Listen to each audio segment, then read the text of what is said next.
Do you want to convert your smartphone as a wireless mouse? In this video, we will learn how we can do it. Let's jump to the screen. Need to go to the Play Store, type remote mouse. This is the application that we want.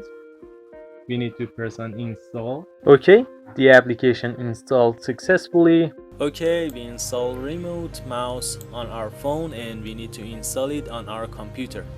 I open the Google Chrome and in here I need to type remote mouse. Okay, this is the remotemouse.net. I need to open it in a new tab. In here you need to install the application. Press get now and I choose the server. It's supported on Android and iPhone. I'm using Windows, so I start downloading the Windows version of it. I put the download link on the description, don't worry about it.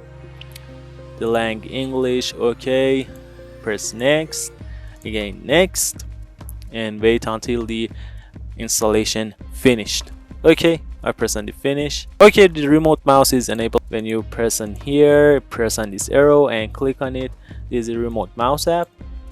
Settings, info, status. Okay, this is the name of our server. This is our IP address. In here, these are settings. On the program when Windows start, if you want to when your Windows start this program run, you need to enable it. We need to right now we need to jump to our phone. Okay, in here we need to go to the remote mouse app.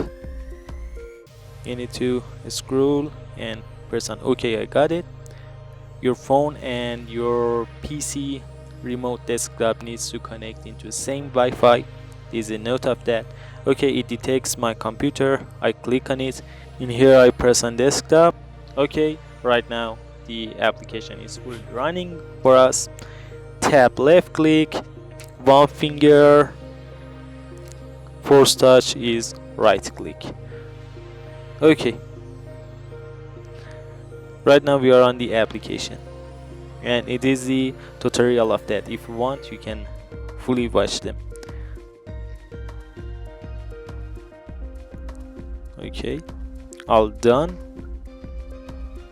Another cool option of that is I press three arrows and change the background of it. For example, this one or this one maybe. Again, I press on the back and the background for my mouse, it is here. I hope you like this video. See you on the next one.